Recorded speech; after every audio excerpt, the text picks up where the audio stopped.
சரிகமபா மேடையில ஜினோஜ் அவர்கள் பாடி முடிச்சதுக்கப்புறம் ரொம்பவே எமோஷனலா யாரும் எதிர்பார்க்காத விஷயங்கள்லாம் நடந்திருக்கு அப்படிங்கிற தகவல் தான் சமீபத்தில கிடைச்சிருக்கு. என்ன நடந்திருக்கு அப்படிங்கிறது தான் இந்த ஒரு வீடியோல நம்ம பார்க்க போறோம்.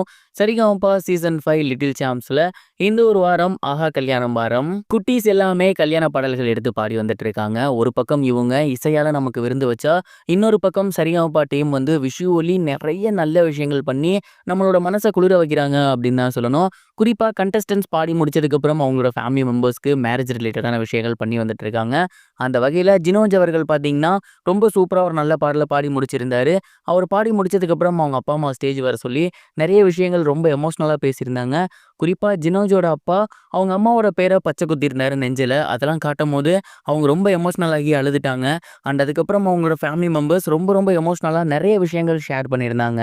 ஜினோஜோட ஃபேமிலி மெம்பர்ஸ் ரொம்ப ரொம்ப சூப்பரான மொமெண்ட்ஸ் எல்லாம் ஷேர் பண்ணியிருந்தாங்க. அவங்க பேசுறதெல்லாம் பார்க்கும்போது, பார்க்குற நமக்குமே கண்டிப்பா கண்ணீர் வரும். அந்த மாதிரியான சம்பவம் தான் அங்க நடந்திருக்கு. ஜினோஜ் அவர்கள் மட்டும் கிடையாது, அங்க இருக்கக்கூடிய நெறைய கண்டஸ்டன்ட்ஸ் ரொம்பவே சூப்பரா பாடியிருந்தாங்க. அவங்களோட ஃபேமிலி மெம்பர்ஸ் ஸ்டோரியும் பயங்கர எமோஷனலா இருந்துச்சு. அண்ட் எல்லாருமே மிகப்பெரிய அளவுல எதிர்பார்த்துட்டு இருக்க ஒரு பெர்சன் அப்படின்னா, அது கண்டிப்பா அபிஷேகா அவர்கள் தான். அவங்க இந்த வாரம் ரொம்ப ரொம்ப சூப்பரான ஒரு பாடல் எடுத்து பாடியிருந்தாங்க. நம்ம இதுக்கு முன்னாடி அத பார்த்துருக்கோம். அண்ட் அந்த ஒரு பாடல் பாடி முடிச்சதுக்கப்புறம், அவங்களோட ஃபேமிலி மெம்பர்ஸ் வந்து பேசினதெல்லாம் ரொம்ப ரொம்ப கண் கலங்க வைக்கக்கூடிய விஷயங்களா தான் இருந்திருக்கு. அண்ட் எல்லாருமே அபிஷேகா இவ்ளோ கஷ்டப்பட்டு இங்க வந்திருக்காங்களா? அவங்க ஃபேமிலில இவ்ளோ கஷ்டம் இருக்கா? அப்படிங்கிற அளவுக்கு ரொம்பவே எமோஷனல் ஆகியிருக்காங்க. இந்த மாரி பல எமோஷனல் மொமெண்ட்ஸ் அங்க நடந்திருக்கு. எமோஷனல்னு சொல்றதுனால ஒன்லி எமோஷனல் மட்டும் அங்க நடக்க கிடையாது. பயங்கர ஃபன் அட்ராசிட்டீஸ் நடந்திருக்கு. அது மட்டும் இல்லாம சுமன் அவர்களோட தாத்தா, பாட்டிக்கு மேரேஜ்லாம் பண்ணி வச்சிருந்திருக்காங்க. அட்ராசிட்டீஸும் பயங்கரமாவே போயிருக்கு.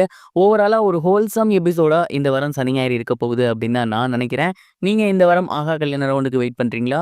யாரோட ஃபேமிலிக்கு வெயிட் பண்றீங்க? மறக்காம கமெண்ட் பாக்ஸ்ல ஷேர் பண்ணுங்க. இது ஒரு புறம் இருக்க, பிரபல கன்னட நடிகரான கிச்சா சுதீப் அவர்கள் ரீசென்ட்டா ஒரு படத்தோட ப்ரமோஷன்ல ஈடுபட்டு வந்துட்டு இருக்காரு. அண்ட் அந்த ஒரு டைம்ல அவரு நான்யி படத்த பத்தி ஒரு சில விஷயங்கள் ஷேர் பண்ணியிருந்தாரு.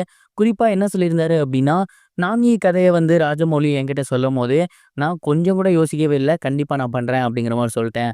அண்ட் அந்த ஒரு டைம் அந்த படம் வந்து ஒன்லி தெலுங்கு அப்படிங்கிற மாரி தான் ஸ்டார்ட் பண்ணியிருந்தாங்க. பட் கொஞ்ச நாள் கழிச்சு ராஜமௌழி என்கிட்ட சொல்லியிருந்தாரு, கண்டிப்பா இந்த கதை வந்து தமிழ் ஆடியன்ஸ்க்கு ரொம்பவே பிடிக்கும்.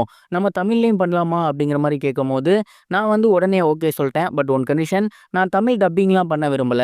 ஒரு ஷாட் வந்து தெலுங்குல எடுக்கிறீங்கன்னா, அதே சீன், அதே ஷாட் இன்னொரு தடவ தமிழ்ல நான் பண்றேன் அப்படிங்கிற மாரி சொல்லி, நான் தமிழ நல்லா கத்துக்கிட்டு தான் அந்த ஷாட் பண்ணேன் அப்படிங்கிற மாரி சொல்லியிருந்தாரு. நம்ம எல்லாருமே இவ்வளோ நாளும் நானி படம் வந்து தமிழ் டப்டுன்னு நெனச்சோம். பட் டைரக்ட்டா தமிழ்லயும் பைலிங்குவலா அவங்க எடுத்திருந்திருக்காங்க. இந்த ஒரு நியூஸ கிச்சா சுதீப் அவர்கள் ரீசென்ட்டா ஷேர் பண்ணியிருந்தாரு. இப்படிதான் உசுர குடுத்து நடிச்சாரு. கடைசில அந்த படத்துல நடிச்சப்ப இவருக்கு அவார்ட் குடுக்கல, வருத்தமா தான் இருக்கு. இத பத்தி நீங்க என்ன நெனைக்கிறீங்க? கமெண்ட் பாக்ஸ்ல ஷேர் பண்ணுங்க.